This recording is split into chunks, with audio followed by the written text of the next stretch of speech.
오늘 말씀의 제목은 변화되어야 합니다 라는 말씀으로 함께 은혜 나누고자 합니다. 우리는 지금 이 순간에 그 세계 급변하는 세상 속에서 우리가 살아가고 있어요. 얼마나 빠른 속도로 급변하고 있느냐, 정말로 하룻밤 사이에 어떤 일이 일어났는지 모를 정도로 세계가 아주 빠른 속도로 급변해 가고 있는 것이 사실입니다. 특별히 한국교회는 지금 과도기를 겪고 있습니다. 지금 교회 현장은 변화를 요구하고 있습니다. 새로운 21세기의 교회 이미지와 개혁해 가는 교회의 모습을 보여주어야 새로운 교회의 가능성이 있는 교회를 세울 수가 있는 것입니다. 그러나 어떤 변화나 또 어떤 개혁을 포기한다면 그냥 정지된 상태로 지속된다면 기독교는 아무 능력 없는 세상에 끌려다니다 그런 교회가 되어버릴 것입니다.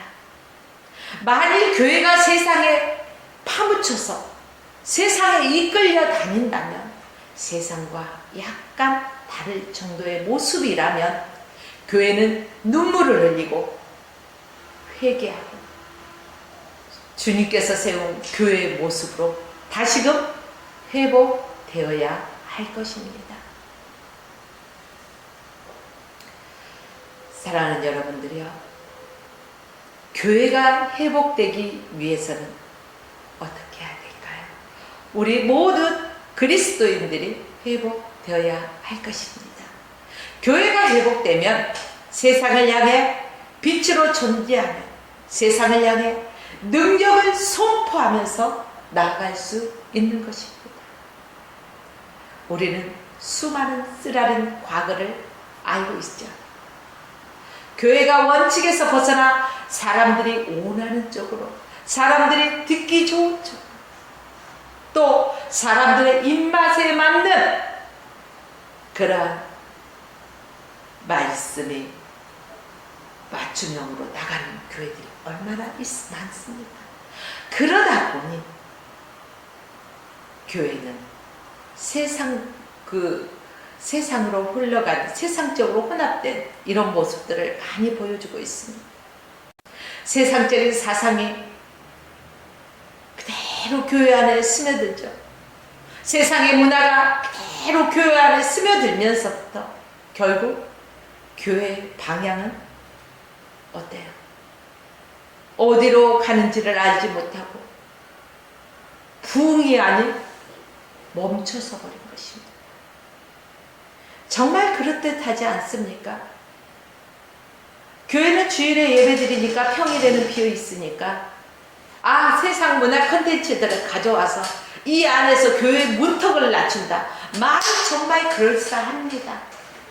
듣고 보니 그 말도 맞네 할 수 있을 정도로 흡사합니다. 그러나 그 안에 사단의 계략이 있고 그 문화 속에 세상적인 것들이 함께 스며든다는 것입니다. 결국 교회가 잘못된 방향으로 가게 되고 교회의 부흥이 멈춰버리고 하나님으로부터 책망받고 쓰임받지 못하는 결과를 초래하게 되는 것입니다. 우리 한국교회는 회개해야 할 것입니다. 그러므로 우리는 분명히 미래에 신령한 교회, 건강한 교회를 만들기 위해서 바로 지금 순간 오늘부터라도 변화를 위한 새로운 출발을 해야 할 것입니다. 우리가 변하고 우리가 새로운 출발을 할 때 그동안에 얼룩져 버렸던 기독교의 역사가 회복되고 더불어서 새 시대의 역사를 만들어 갈 것입니다.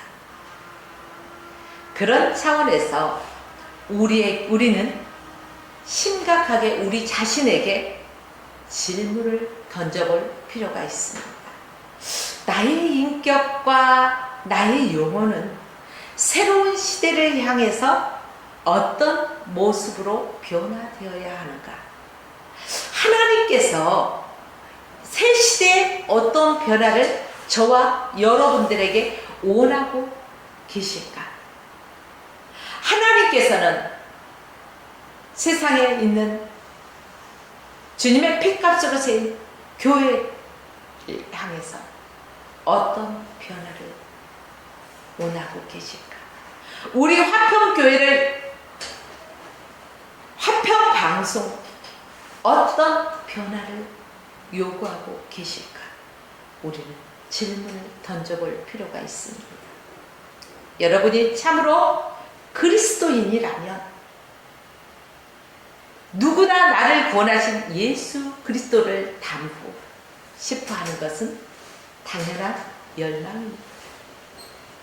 내가 사랑하는 주님,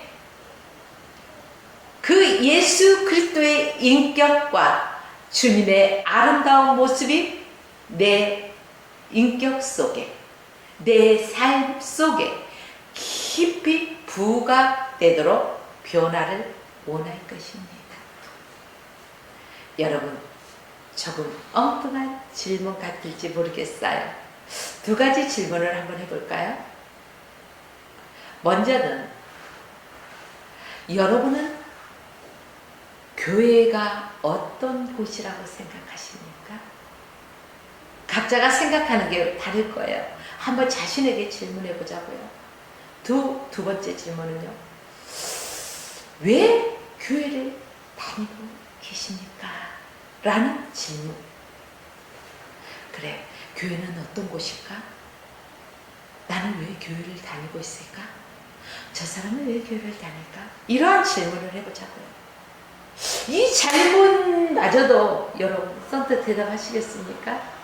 어떻게 보면 참 쉬운 질문이에요. 그러나 누군가가 갑자기 질문을 한다면 아마 선뜻 대답하기 어려운 질문이 아닐까 싶습니다. 정답은 뭘까요? 여러분, 뭐가 정답일까요?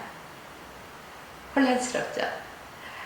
전자의 질문이든 후자의 질문이든 정답은 예수 그리스도를 닮아가는 것입니다. 예수 그리스도를 닮아가는 삶. 교회도 예수 그리스도를 닮아가야 되는 것이고, 우리 모습도 예수 그리스도를 닮아가야 하는 것입니다. 그래서 우리는 교회에 나와서 하나님의 백성들이 이곳은 모이는 곳이에요. 연합된 공간이에요. 이곳에서 함께 주님을 찬양하고 주님을 경배하면서 하나님이 주시는 말씀, 강단에서 흘러넘치는 주의 말씀, 사람의 소리로 듣는 것이 아니라 주의 음성으로 듣고 그 말씀을 아멘할 때 성령께서 모든 것을 이끄실 것입니다. 여러분, 예수 그분 한 분이면 족하십니까? 그렇다면 저와 여러분은 주님을 닮아가는 삶을 사시기를 축복합니다. 그렇습니다. 예수 그리스도를 닮아가는 것, 바로 교회는 이 작업을 하고 있는 곳입니다. 여러분, 하나님께서 우리 교회에 어떤 큰 성장, 화평교회의 어떤 큰 성장과 큰 부흥을 최고의 사역이라고 말씀하실까요? 아니, 좀 더 폭을 넓혀볼게요. 화평교회뿐이 아니라 우리 지구상에 있는 교회가 정말로 성장하고 부흥하는 게 하나님의 사역입니까?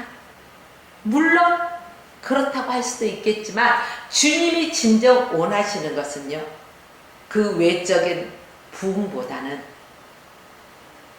한 사람 한 사람 개개인이, 한 사람 한 사람 개개인이 주님을 닮아가고 내 내적인 그 인격 속에서부터 주님을 닮아가는 열망과 열정적인 그러한 교회로 성장하는 것. 우리도 움직이는 선전이잖아요. 그것이 하나님의 뜻이라고 감히 말씀드릴 수 있습니다. 야곱 하면은 여러분은 무엇부터 떠오르십니까? 야곱. 아, 저는 그래요. 참 이기적이었어. 욕심도 많았어. 경주에서도 뭐했어도 지고 싶지 않는 사람. 양보도 없어. 그러니까 형 에서가 그 엄마 태중에서 나올 때요, 그 발뒤꿈치를 잡고 막 내가 먼저 갈 거야 뭐 이런 식으로 하지 않았을까. 성경에는 그건 없죠. 그냥 발뒤꿈치를 잡고 따라나갔다. 그래요. 아주 탐욕이 많죠. 에서에게 팥죽 한 그릇도 그냥 주는 법이 없어요. 형, 이 팥죽이 먹고 싶어? 그럼 그 대가를 지불해야지. 형의 장자의 명분을 줘. 그러면 이 솥단지체도 줄 수 있을 거야. 이러지 않았을까 싶어요. 그래, 이렇게 탐욕적인 사람, 양보라는 걸 모르는 사람, 자기의 목표를 위해서는 수단과 방법을 가리지 않는 사람, 야심이 아주 많은 사람이었어요. 그뿐일까요? 야곱 그러면 또 속이고 사기치고 또 도망가는 도피하던 사람이라고 우리가 야곱을 함축시켜서 설명할 수 있잖아요. 그래요. 그러던 야곱에게 어떤 변화가 일어났을까요? 이 질문의 해답을 얻기 위해서는 우리가 그 야곱의 마지막 부분이 기록된 성경 창세기 43장을 객관적으로 한번 조명해 볼 필요가 있습니다. 그는 분명히 변화되었다는 것을 우리는 알 수가 있습니다. 이것은 야곱이 이처럼 도둑, 사기, 도피, 야망했고 자기의 그 유익을 위해서는 수단과 방법을 가리지 않았던 이러한 야곱이 변화할 수 있었던 것은 하나님의 승리였다는 것입니다. 하나님은요, 그러한 야곱이라 할지라도 결코 포기하지 않으셨어요. 우리 사람들은 그래요. 전도를 하러 가서 몇 번 복음을 전합니다. 예수 믿으세요. 하나님은 당신을 사랑하십니다. 그쵸? 예수 믿으면 구원받습니다. 그러다가 그 상대가 복음을 받아들이지 않아 몇 번 해보고 나면은 에휴, 그리고 뭐합니까? 포기라는 것을 할 때가 있어요, 없어요? 있잖아요. 그런데요, 오늘 말씀을 준비하다 보니까 이러한 야곱, 변화되지 않을 것 같은 야곱에게도요, 하나님은 결코 포기하지 않으셨더라고요. 끝까지 그렇게 고집스러웠던 야곱에게도요, 주님의 사랑으로 주님께서 기대하고 계속해서 지속적으로 야곱에게 찾아오시고 다가오셨어요. 기회를 주셨어요. 그 삶 속에서 주님이 늘 일하셨습니다. 이것이 하나님이 하신 일이에요. 저와 여러분들도 전도 방법 중에 보면은 뭐 고구마 전도 있잖아요. 익었나 안 익었나 찔러보고 안 익었으면은 계속해서 복음을 또 전하고 중간중간 한 번씩 찔러보잖아. 익었나 안 익었나. 근데 우리가 포기하지 않으면, 때가 되면 모든 기도는 응답을 받습니다. 사랑하는 여러분들이요, 하나님께서 바로 야곱을 포기하지 않으시고 끝까지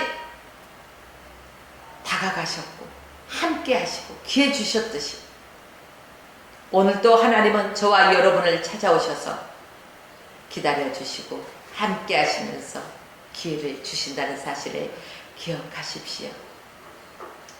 야곱도 부단히 변화하려고 노력했어요. 우리도 그렇잖아요. 주님, 나 주님 뜻대로 살기 원합니다. 이렇게 주님 뜻대로 살기 원하는데 나는 이 시간을 이렇게 고백한 즉 내 연약함 때문에 무너질 때가 많습니다. 주님 나를 도와주세요. 이렇게 기도할 때 얼마나 많습니까? 야곱도 이렇게 부단히 노력했다는 것입니다. 유행가 가사에도 이런 게 있더라고요. 노력하면은 안 되는 게 없단다. 쨍하고 해뜰라. 그래요. 우리가 주님 안에서 기도하고 주님 뜻대로 살려고 몸부림을 치다 보면은 성령이 내게 임하시고 쨍하고 해뜰라. 바로 영적으로 충만한 그러한 날이 저와 여러분의 앞에 다가오는 것입니다. 야곱 자기 자신이 가지고 있던 모순된 점, 자신의 부족함에도 불구하고 변화를 그는 추구했습니다.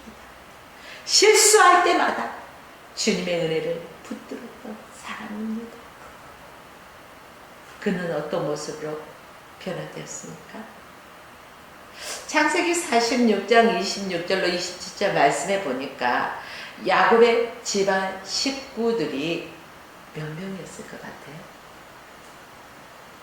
엄청 많더라고요. 70명에 달했대요.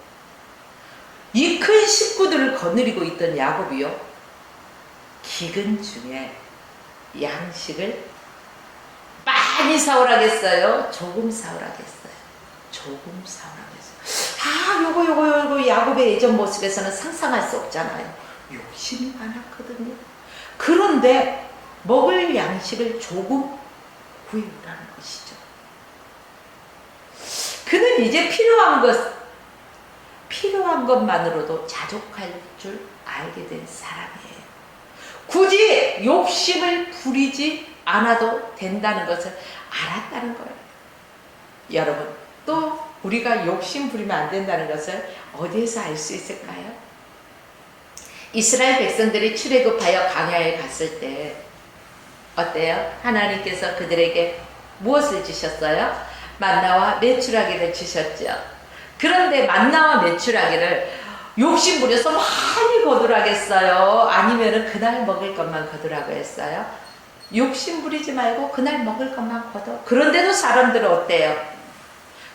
그 말씀에 순종하고 그날 먹을 것만 거둔 사람도 있었지만 욕심을 부려서 많이 거둔 사람도 있어요. 그런데 다음날 딱 보니까 어때? 벌레가 났대요. 그래요. 욕심을 부려서 버리게 되잖아요. 그 야곱도 보니까요, 이 변화되어진 후에는 욕심을 부리지 않더라고요. 자기에게 필요한 만큼. 우리 사람들은 내게 없어도 되는 것까지, 요만하면 되는데, 조금만 더 줘, 조금만 더 주라니까. 어때요? 요거 하나만 더 줘. 시장에 가서도, 특히 주부님들 깎은 데다가 하나 더 주라니까 하면서. 그래요. 욕심이죠. 필요한 만큼 자족할 줄 아는 변화된 인격으로 야곱이 변화되었듯이 저와 여러분들도 주님 주신 것 안에서 자족할 줄 알아야 할 것입니다. 이러한 야곱이 이렇게 변화되었죠. 남이 가진 것을 부러워하고 자기 가진 것에 대해서 불평과 원망을 한 사람 있어요, 없어요? 있어요. 그는 어떻게 되어야 될까요? 반드시 변화되어야 할 것입니다. 변화되어야 한다고. 야곱은 이제껏 욕심에 이끌려 살았던 사람이었어요. 그런데 그의 인생의 석양이라는 것은요, 해가 동에서 떠서 서로 기울듯이 우리 노년을 뜻하는 것입니다. 인생의 석양에서 더 많은 것을 손에 쥐기보다는 이것이면 족하다고, 필요한 것만을 살게 되는 이러한 곳까지 변화된 것입니다. 우리에게 필요한 것은 세상적인 것에 대한 욕심이 아니라 신앙에 대한 욕심이에요. 일부 예배에서 우리 황정열 목사님 그러더라고요. 세상적인 것에 대해서 욕심을 부려야 되나요? 그 스타일 할게요. 하나님에 대한 것에, 신앙에 대한 욕심을 부려야 할까요? 여러분 스스로 답해 보십시오. 저는 신앙에 대한 욕심을 부려라, 이렇게 말씀드리고 싶습니다.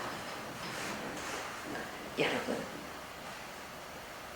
하나님께 대한 욕심이 저와 여러분에게는 필요합니다. 야곱도 마음속으로 정직하지, 아니요, 야곱도 마음속에 그 마음이 성숙하지 못했을 때 어땠어요? 하나님보다는 세상 것이 더 커보였어요. 내가 가진 것보다 당신들이 가진 것들이 더 커 보였어요. 육신의 것이 영적인 것보다 육신적인 것이 더 눈에 크게 보였던 거예요. 이러던 야곱이 변화되었다는 것입니다. 이러던 야곱이 창조의 하나님, 나와 함께 하시는 하나님을 발견했어요. 그 이후에는요, 세상적인 것에는 별로 관심이 없어졌다는 거예요. 그래, 주님 주신 거 이것으로 만족해. 주님 한 분이면 되는데 내가 저 사람보다 조금 덜 가졌는 게 뭐가 그리 불만일 수가 있겠어? 주님이 나와 함께 하시는 영적인 부자가 되었다는 것입니다. 이렇게 야곱이 변화되었어요. 야곱이 변한 더 적극적으로 하나님을 신뢰하는 사람이 되었다는 것입니다.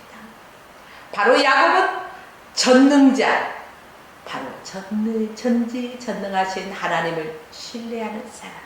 어떻게 할 수 있을까요? 창세기 43장을 보면은 그의 아들들 중에 시므온이라는 아들이 있었어요.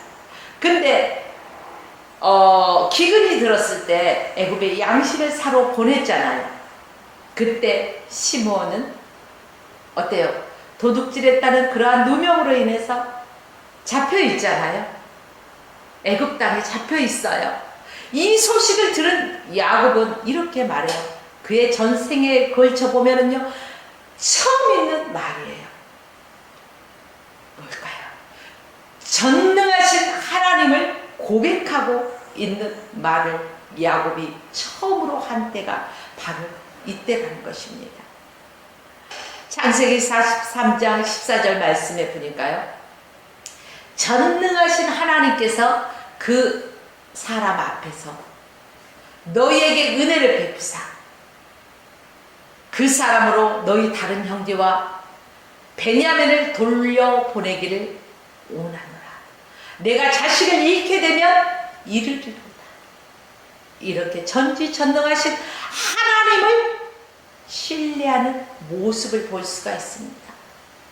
하나님께서 애굽의 총리죠.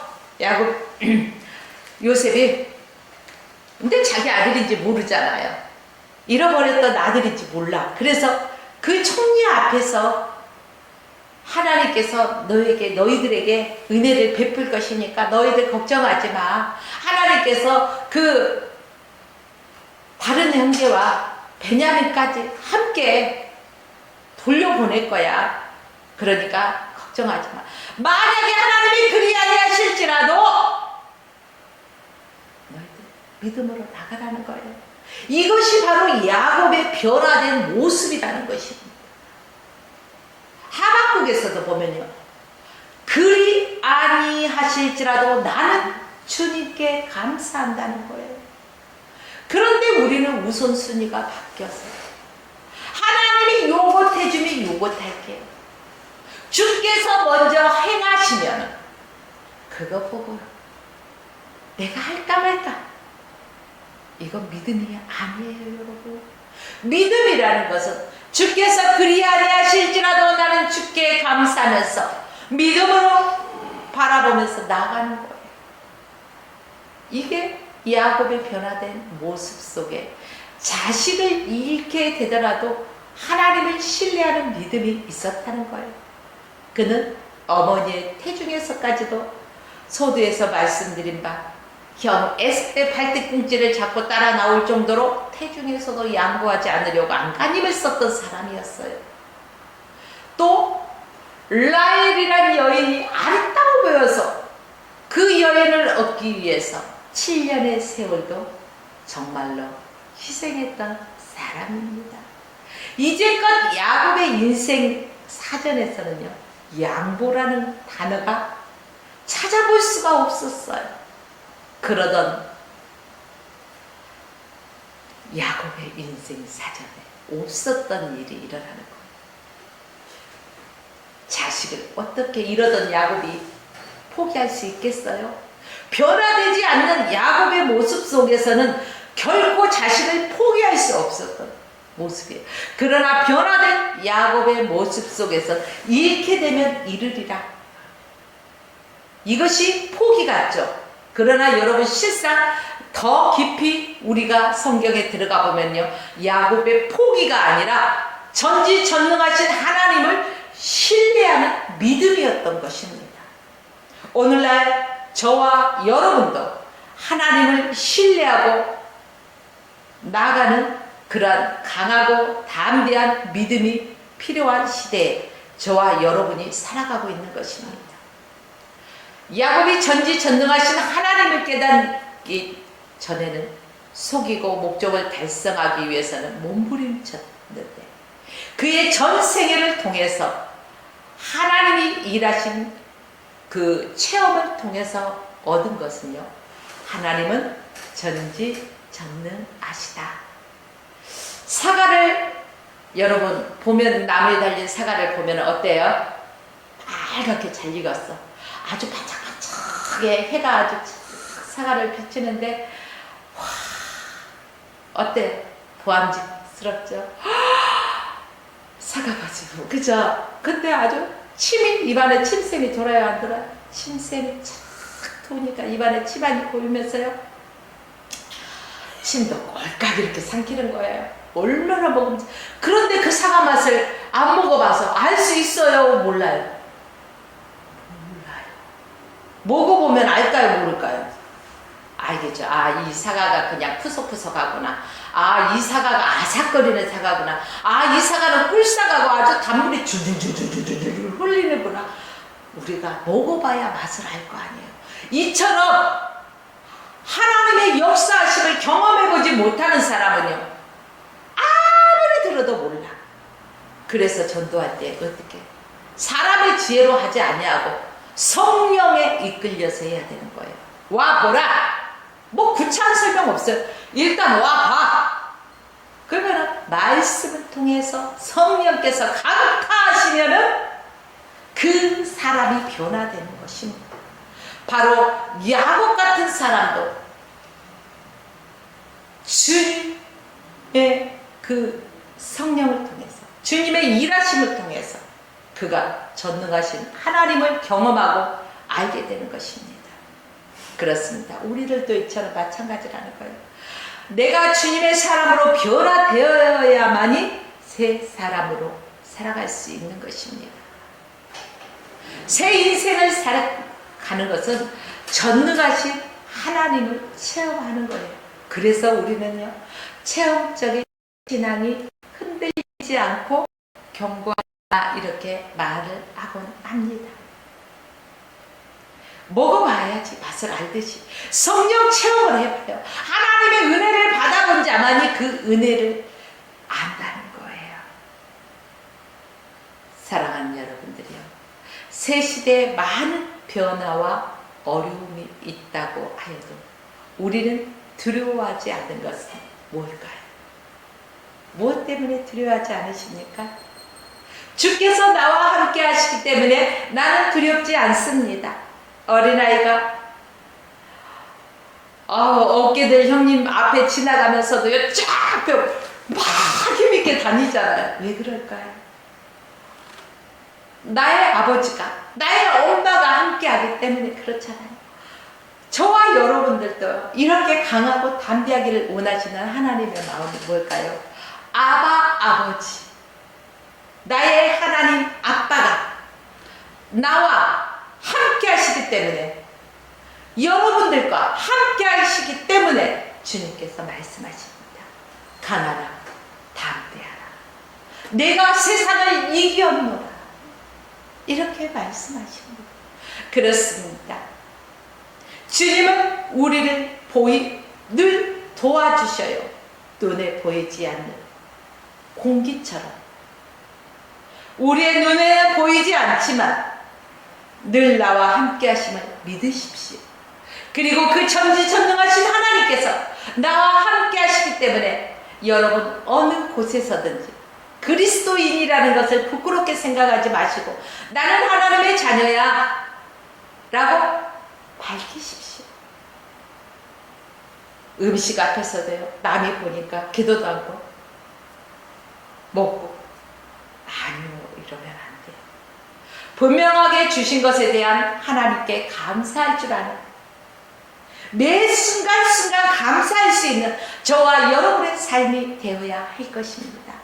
좀 더 야곱의 그 변화를 깊이 추적해 보면은요, 우리 변화되어야 할 부분들을 구체적으로 볼 수가 있게 됩니다. 그는 영적인 사람으로 변해가는 것을 우리가 보았습니다. 목적만 달성해서 살기, 목적을 달성하기 위해서 광분하며 살던 야곱의 그 젊은 시절, 인생의 눈먼 인생, 그동안의 눈먼 인생을 살아왔던 야곱의 모습을 봅니다. 저희들도요, 이 나이가 되면은요, 뭐 많다면 많고 적다면 적겠지만은, 인생의 그 걸어왔던 길을 되돌아보면은요, 야, 내가 그때 왜 그랬을까? 참 철없었구나. 이런 생각을 해봅니다. 저도 우리 시어머니가 늘 이렇게 막 그 열이 많으셨어요. 그래서 겨울에도 반팔을 입고요. 막 얇은 이불을 덮고 주무시고요. 맨날 그 보면은 인삼을 갈아서 생강하고 드시고 또 이렇게 그런 것도 꿀 생강하고 이렇게 재워서 드시고 이러더라고요. 그래서 어머니는 뭘 그렇게 몸에 좋은 것만 그렇게 챙겨 드시고 그렇게 열이 많으세요? 우리는 추운데? 이런 소리들을 해봤었거든요. 근데 제가 이 나이가 돼서 갱년기라는 것을 알고 나니까요. 뭘 먹어서 더운 게 아니라 온도를 재면은, 체온을 재면은 똑같은데 뭘 먹지 않았어도 확 달아올리는, 나만이 느끼는 그 열감 때문에요. 겨울에도 반바지를 입게 되고요. 아우 더워. 겨울에도 선풍기를 찾게 되고 이런 모습으로 되더라고요. 길에서 인생을 살아오면서 우리가 인생을 되돌아보면은요, 참 내 젊었을 때의 모습 철부지였다. 내가 이랬을 때 우리 부모님이 얼마나 마음 아프셨을까. 아이고 철딱선이 없는 거, 너도 시집가서 얘나 봐라. 그러면 애미 마음을 알 것이다. 이러한 소리들이 어르신들이 할 때 그것이 무슨 대단한 일이라고. 뭐 그 시대를 안 살아봤으니까 모르잖아요. 근데 살아보니까 그래요. 이렇듯이 야곱의 변화되지 않는 인생과 야곱의 변화된 인생의 차이는요, 엄청납니다. 사랑하는 여러분들이요, 우리가 예수를 알지 못하고 우리 육적인 것에 치중했던 삶이 바로 야곱의 젊은 시절과 같이 인생의 눈먼 인생, 눈뜬 봉사라는 소리를 들어보셨나요? 그런 삶을 살지는 않았나, 우리 스스로를 점검해 보아야 할 것입니다. 창세기 48장을 보니까 요셉의 아들들에게 야곱이 축복하는 장면이 나와요, 안 나와요? 나오잖아요. 근데 야곱이 자기의 오른손을 요셉의 장자가 아니라 차자에게, 왼손을 장자에게 엇갈려서 축복을. 아버지, 이것은 옳지 않아요. 이쪽이 장자고요, 이쪽이 차자잖아요. 아버지 이러면 안 돼. 그때 야곱이 뭐라고 해요? 아버지가 그때 나이가 많고 그래서 눈이 시야가 흐려져서 그러는 줄 알고 이제 그러는 거예요. 근데 나도 안다 알어 아들아 나도 알어. 그런데 하나님께서 장자도 축복하실 것이야. 그러나 하나님께서는 이 작은 아들을 더 크게 사용하실 거야. 하나님의 뜻은 이 작은 아들에게 있어. 이렇게 아버지 야곱이 요셉에게 말해주는 것입니다. 여러분, 이처럼 하나님의 뜻을 알았을 때와 하나님의 뜻을 알지 못했을 때는 하늘과 땅과 차이가 크듯이 엄청난 차이가 있다는 거예요. 하나님을 알았을 때 사랑하는 아들이 뭐라고 하든 하나님의 뜻을 이루어 드리기 위해서 외치고 있는 야곱의 모습입니다. 아들이 아무리 장자에게 손을 얹으라 해도 하나님의 뜻대로 나가는 야곱, 바로 아버지였죠. 영적인 사람으로 그는 변화되어진 인생의 모습을 보여주었습니다. 우리는 인생을 살아가면서 뭐라고 말해요? 꽃보다 시들었다, 사람 늙었다, 이렇게 말하죠. 그러나 예수 믿고 나서 우리는 그 표현을 조금 시적으로 표현을 해요. 사람 귀에 듣기 좋게 표현, 뭐라고 해요? 늙어가는 것이 아니라 익어가는 거야. 인생은 익어가는 거야. 벼도 익어갈 때 고개를 숙이는 겸손함이 있잖아. 이렇게 말을 합니다. 그래요. 우리가 하나님을 알았을 때 우리의 인생 가운데서 겸손해질 줄 압니다. 전에는 내 주먹을 믿고 내 자아를 앞세우고 내가 가진 부와 명예와 권력을 믿고 외쳤던 사람들도 하나님을 만나고 나면 그게 다 뱃설물과 같이 여겨진다는 거예요. 영적으로 사람으로 사는 변화된 인생의 모습이 그렇습니다. 더 큰 변화는 영적인 능력이 더 강해지는 야곱의 모습 속에서 나타납니다. 비록 겉사람은 썩어져가고 무력해가고 늙어가잖아요. 익어가잖아요. 그런데 속사람은 어때요? 더 빛나고 더 투명해지고 맑아진다는 거예요. 이게 야곱의 인생이에요. 요즘 보면은요, 성형외과가 그 어떤 것보다 돈을 많이 벌어요. 왜 그럴까요? 자, 겉사람은 자꾸 늙어가요. 그래서 겉사람의 늙어가는 모습을 보고 자꾸 세월을 돌이키려고 외적인 모습만 치장하면은 남들이 보여지는 것만 겉포장만 아름다우면 속까지 예쁜 줄 알고, 그러나 우리가 겉포장이 거대하고 멋진 포장인데 포장지를 뜯어봤을 때 실망한 경우 있어요, 없어요? 있잖아요. 근데 반대로 볼까요? 포장지는 별로 보잘것없는데 속을 뜯어봤는데 하고 놀랄 때가 있어요, 없어요? 쉽게 표현하자면 이거예요. 우리 겉사람을 아무리 성형을 하고 막 지방도 막 흡입도 해서 막 아주 무뚱뚱한 사람 날씬하게 만들고 뭐하고 막 고치고, 들어갈 땐 이렇게 했는데 나올 땐 이렇게 하고 나올 정도로 이런 경우도 있잖아요. 그 사람 속까지 아름다워지나요? 젊어지나요? 아니라는 거예요. 야곱의 인생을 보니까 그 인생의 석양에 속은 더 영적인 것으로 채워졌을 때, 영적인 능력이 강해질 때 그 사람이 투명해졌다는 거예요. 빛났다는 거예요. 우리들도 남이 보여지는 세상에서 보는 세상의 기준에 맞춰서 보기보다는 하나님이라면 나를 어떻게 바라보실까? 코람되어 하나님 앞에 서서 늘 하나님의 말씀에 자신을 비추어 보는 그러한 삶을 살아가야 할 것입니다. 여러분, 인간은요, 늙으면은요 주름 생기는 것은 당연한 거예요. 자연적인 현상이에요. 중력에 의해서요 자꾸 밑으로 처지는 거예요. 그래서 우리가 가끔 물구나무 서면은요 좋다는 게 그 거꾸로 하면은 쳐졌던 게 올라가니까 물구나무도 좋대요. 여러분 너무 외적인 것만 치장하기보다는 내 내적인 영성을 쌓기 위해서 여러분들이 더욱더 이 여름에 주의 말씀에 집중하십시오. 창세기 48장 21절을 보면은 알게 됩니다. 그의 유언, 누구의 유언이에요? 야곱의 유언을 우리는 볼 수가 있어요. 야곱이요, 나는 죽으나 하나님이 너희와 함께 계시다 너희를 인도하사 너희 조상 땅으로 돌아가게 하시려니와. 그래요. 인생은 죽으면은요 이 육신은 한 번은 죽죠. 그러나 그 자손들에게 너희가 비록 지금 이 애굽 땅에서 출세를 했어. 애굽이 총리니까 출세했잖아요. 왕보다 왕 바로 아래인데 어디 더 올라갈 데가 있겠어요.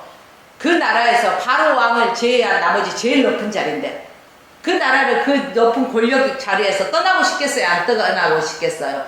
육적인 생각을 가지고 있다면 아마 머물러 있고 싶을 거예요. 그러나 아버지는 야곱은 뭐라고 말을 하고 있습니까? 유언에서 나는 죽으나 하나님이 너희와 함께 하시사 너희를 인도하여 너희 조상의 땅으로 돌아가게 하시려.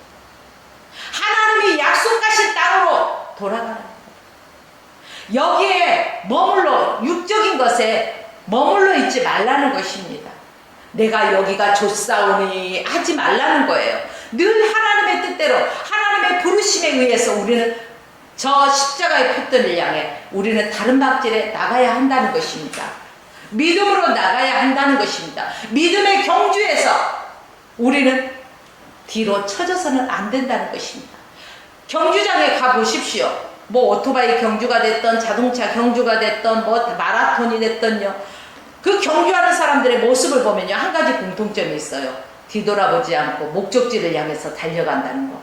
우리가 좌로나 우로나 치우치면서 바라볼 때 사단은 그 틈을 노리는 거예요. 틈을 주지 말아야 되는 거예요. 십자가의 편대만 향해서 다른 박제에 나가라는 거예요. 누구를 바라보고? 집사님, 권사님, 장로님을 바라보면 안 돼요. 목사님을 바라봐도 안 돼요. 왜요? 이들도 인간이기 때문에 실수를 하기 때문이에요. 그러면 실망을 하게 돼요. 아, 믿었던 누가 믿는 도끼에 발등 찍혀서 그런 소리 마시고 믿음의 본 대신 예수를 바라보고 나가십시오. 예수를 바라보고 나갈 때 흔들리지 않습니다.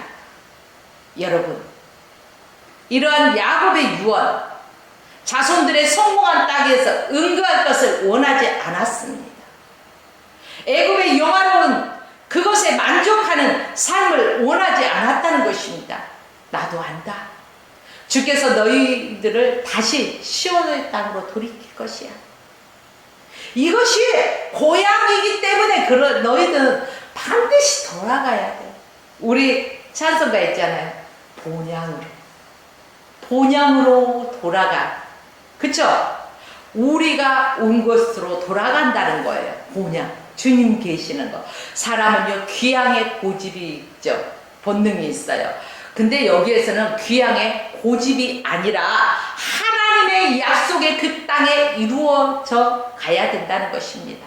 하나님의 약속하신 대로 이루어져 가야 된다는 거예요. 자손들이 그 삶 속에서 단순히 편안한 삶에 안주하지 말고 네가 지금 부하다고, 네가 지금 명예롭다고, 네가 지금 권력을 가졌다고 안주하지 마. 이것에 만족하지 마.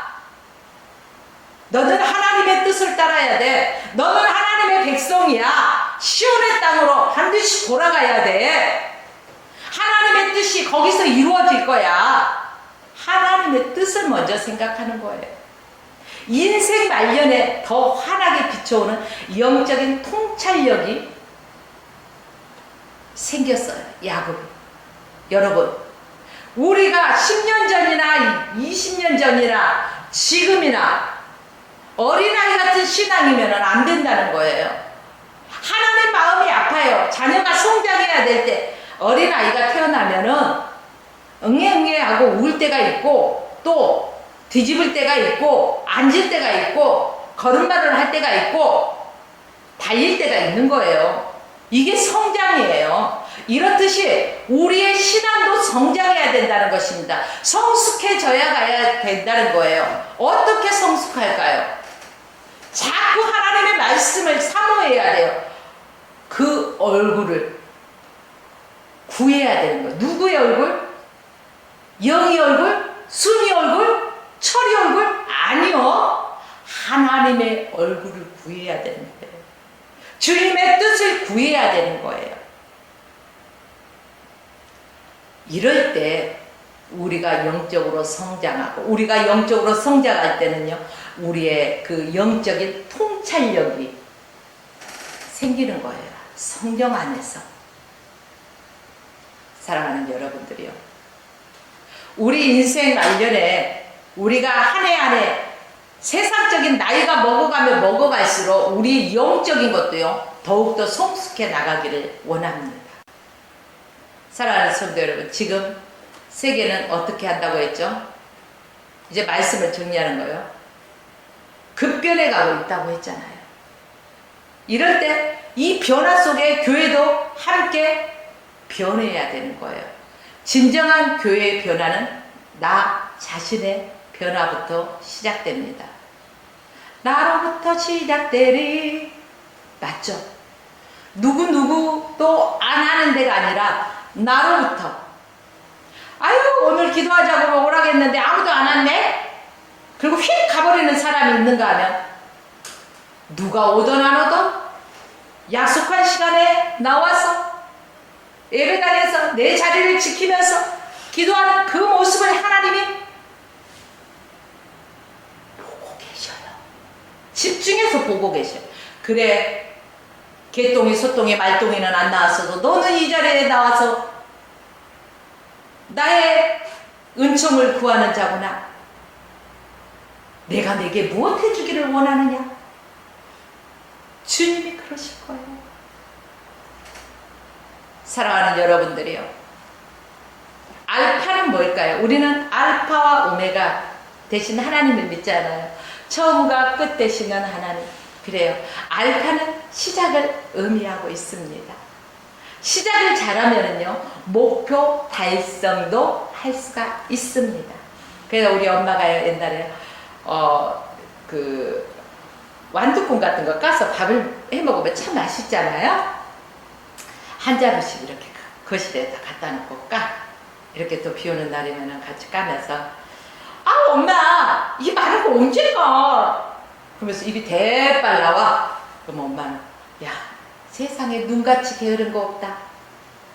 눈은 그것을 보고 벌써 언제 다 해.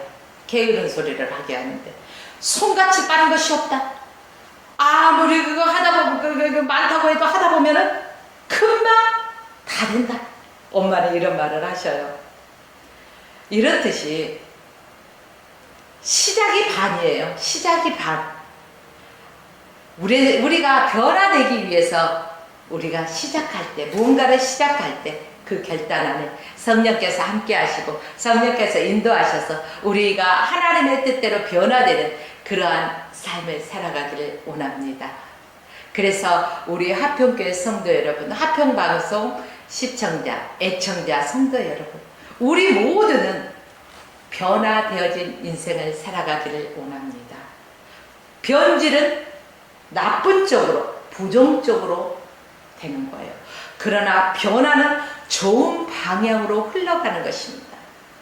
저와 여러분들은 바로 야곱이 변화되었듯이 그가 인생의 석양, 또 인생의 말년에 영적인 통찰력이 생기고 더욱더 하나님을 신뢰했듯이 저와 여러분들도 시간이 흐르면 흐를수록, 해가 가면 갈수록 더욱더 영적인 통찰력이 생기고 더욱더 하나님을 신뢰하는 믿음의 승리자가 되시길 주의 이름으로 축복하며 말씀을 마칩니다.